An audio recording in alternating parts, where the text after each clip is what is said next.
نصیب کیا جاتا ہے کہ بس یہی سیدھا راستہ ہے، ایک ہی سیدھا راستہ، کہیں اور دیکھنے کی کوئی ضرورت نہیں، جتنے بھی دوسرے راستے ہیں وہ ٹیڑھے ہیں، وہ غلط ہیں، وہ جہنم کی طرف جانے والے، اور سیدھا راستہ جو یہی قرآن کا راستہ ہے، نبی محترم صلی اللہ علیہ وسلم کا راستہ ہے، دین کا راستہ ہے، ان کا سینہ کھول دیا جاتا ہے، گویا اسلام کے بارے میں انہیں پوری سیٹسفیکشن حاصل ہو جاتی ہے، بس یہی راستہ ہے جو ہمیں امن اور سلامتی عطا کر سکتا ہے، دنیا میں عزت عطا کر سکتا ہے، کامیابی عطا کر سکتا ہے، اور آخرت میں بھی ہم کو عذاب سے بچا سکتا ہے، ان کے سینے کو کھول دیتا ہے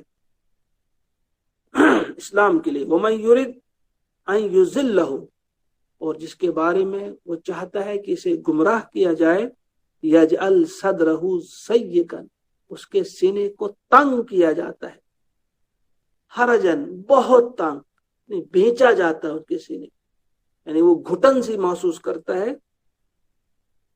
جسے اللہ تعالیٰ گمراہ کرنا چاہتا ہے۔ کأنما یصعد فی السماء، اس کی حالت ایسی ہو جاتی ہے جیسے کہ وہ یصعد، جیسے وہ چڑھ رہا ہو، چڑھنے کو کہا جاتا ہے بڑی مشکل کے ساتھ چل کر، جب اس کا سانس پھول رہا ہو آسمان کی طرف، گویا وہ آسمان کی طرف چڑھ رہا ہو، اتنی مشکل سے وہ چڑھائی چڑھ رہا ہے کہ اس کا سانس پھول رہا ہے۔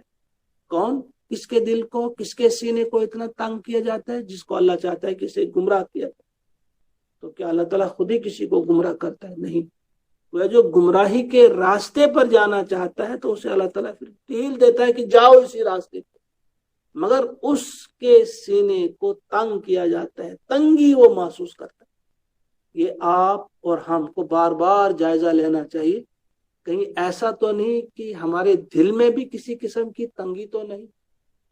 یہ پیمانے عطا کیے گئے ہیں کہ ہم جب کچھ موقع ایسے ہوتے ہیں، جیسے حضور نبی کریم علیہ السلام نے فرمایا، اطلب قلبک عند ثلاثۃ مواطن، 3 موقعوں پہ اپنے دل کو تلاش کرو، عند سماع القرآن، قرآن سننے کے موقع پہ، وفی مجالس ذکر، ذکر کی مجلسوں میں، وفی اوقات الخلوہ، اور خلوت میں جب تنہائی میں ہو، یعنی ایسے موقعوں پہ آپ اپنے آپ کو تلاش کرو۔